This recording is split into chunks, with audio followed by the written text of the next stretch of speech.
History. Puno ito ng mga epic na labanan, mga malalakas na personality at yung mga moments na nagpapatakbo ng mundo. Pero imagine this, yung iba sa mga game changer na yun, muntik na palang hindi maganap. Ngayon, magda-dive tayo sa mga dusty old books ng history para makita yung isang kwento na sana nagpabago ng lahat. So, ready ka na bang ma-mind blown at ma-challenge sa alam mo tungkol sa past?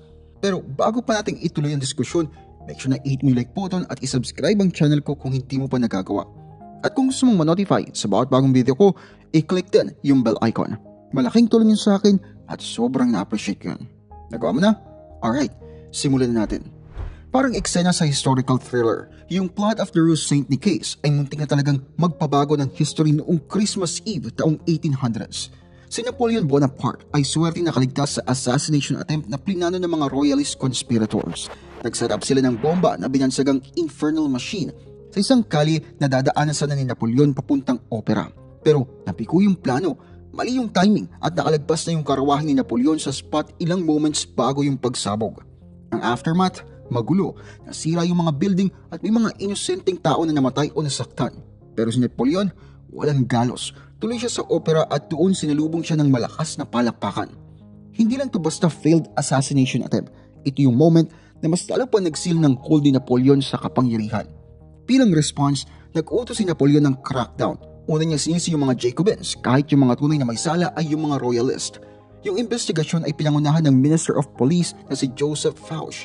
Eventually nahuli yung mga conspirators at ginamit yung incident para mas masolidify pa yung rule ni Napoleon. Noong December 7, 1941, may sobrang importanteng warning message na maaari sanang mag-iba ng history, kaso na delay na naging dahilan sa biglaang pag-atake sa Pearl Harbor. Dapat darating yung mensahe sa Washington ng 1 p.m. pero hindi ito umabot sa mga dapat makatanggap on time. Dumating lang ito nung nagsimula na ang atake.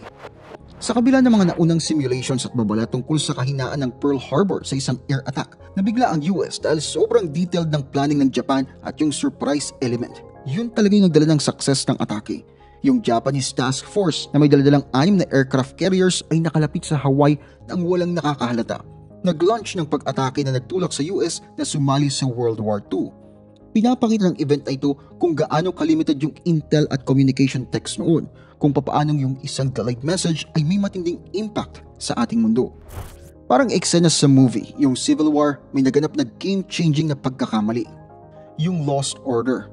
Imagine, isang sobrang crucial battle plan ng Confederacy, yung Order Number 191, biglang nahulog tapos nasalo ng mga Union soldiers. Hindi lang to basta-bastang papel, nakalagay dito yung planned strategy ni Lee. Biglang laking advantage tuloy ng Union bago pa mangyari ang Battle of Antietam.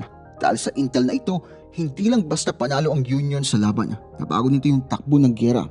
Naging pinakamadugong araw sa kasaysayan ng Amerika ang Antietam na naging dahilan para i-issue ni President Lincoln yung Emancipation Proclamation. Ang bold move nito, hindi lang tungkol sa pagpapalaya ng mga alipin, pinago nitong digmaan sa isang laban para sa kalayaan ng tao na nag-iba ng takbo ng kasaysayan.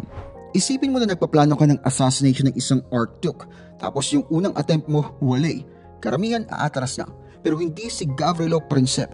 Sa halip nagpunta siya sa isang kape. Hindi niya alam na doon mag-uumpisa ang isang historical twist. Swerte o malas, depende sa pananaw mo, yung coach ni Archduke Franz Ferdinand. Nagkamali ng liko. Tapos boom, sa tapat mismo ng cafe ni Princip huminto.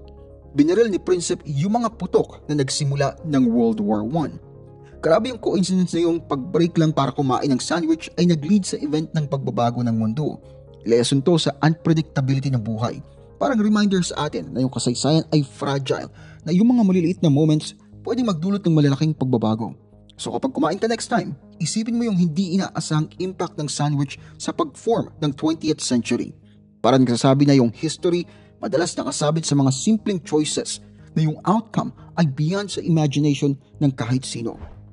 Narinig mo na ba na isang simpleng pagbabago sa lunch ay posibleng magpabago sa history? Picture this, sa early days ng World War II, may planong patumbahin si Adolf Hitler.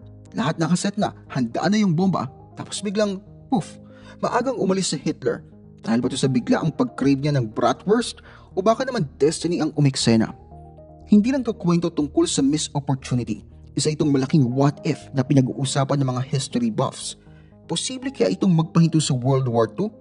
Imagine mo yung isang mundo na nabago dahil lang sa trip ng isang tao sa lunch. Hindi lang ito tungkol sa pagiging vulnerable ng mga tyrants, pero isang paalala rin kung papaanong ang mga small decisions ay may potential na gumawa ng major waves sa history na pwedeng totally mag-reshape sa mundo natin in a ways na hindi natin maisip. So next time na nagmamadali ka para humabol sa bus o bigla ang nagbago ng plano, tandaan mo kahit ang pinakamaliit na desisyon ay may malakas na impact. At sinong nakakalam, baka naman yung pagpili mo ng sandwich ang makakapagligtas ng mundo. Noong 1993, bago siya officially maging presidente, si Franklin D. Roosevelt ay may nagawang last-minute decision na hindi niya akalaing magliligtas pala ng buhay niya at baka nga pati future ng Amerika. Isipin mo yung tagpo, isang sabik na crowd, yung excitement sa hangin para sa speech ni Roosevelt at sa isang sulok may assassin na handang-handa na sa kanya. Pero parang may ibang trip ang tadhana. Si Roosevelt mas pinili yung comfy over sa usual. Nagdesisyon siyang mag-speech sa likuran ng sasakyan niya imbes na pumunta sa podium. Yung split second na yon, yung pagkakaiba sa plano, nagpagulo sa plano ng assassin. Yung bala na dapat para kay Roosevelt ay sablay na nagligtas sa buhay niya at naging daan para siya'y mag-lead ng Amerika sa pagharap sa Great Depression at World War II. Dala niya ang kanyang New Deal policies. Imagine, hawak mo na yung kinakainggitan na imperyo sa mundo tapos bigla kang nagdesisyon na, tara, sakupin natin ang Japan. Yan si Kublai Khan, yung apo ni Genghis Khan na parang iniisip na easy-peasy lang ibaon ng Japan sa kanyang mega empire. Pero ang inang kalikasan ay may ibang trip. Hindi lang minsan kundi 2 beses pa. Noong 1274 at saka noong 1281. Yung mga malalakas na invasion fleets ni Kublai Khan ginawalang confetti ng mga brutal na bagyo ng Japan. Yung mga Hapon, tinawag yung mga bagyong ito na kamikaze o divine winds. Kala nila mga guardian spirits to na nagligtas sa kanila sa invasion. Hindi to simpleng bagyo lang game changer to. Pinulbos yung mga fleet ng Mongol at nagpahinto talaga sa mga pangarap ni Kublai Khan na mag-expand pa. Real talk, minsan yung pinakamakapangyarihang mga puwersa sa history ay hindi mga tao. Kahit pang pro si Kublai Khan sa digmaan at sa paggawa ng empire, sa huli yung unpredictable fury ng kalikasan ang nakapagpatalo sa kanya. Yan ang tinatawag nating historical butterfly effect na nagpapakita kung gaano kahalaga kahit yung mga maliliit na detalye, malaki ang impact. Ano sa tingin mo? Magkaiba kaya ang takbo ng mga pangyayari kung hindi ito nangyari? Share mo naman ang thoughts mo sa comment section dyan sa baba. At kung gusto mong ginagawa ko dito, huwag kalimutan mag-like at mag-subscribe. Maraming salamat sa panonood at kita-kits tayo sa next video.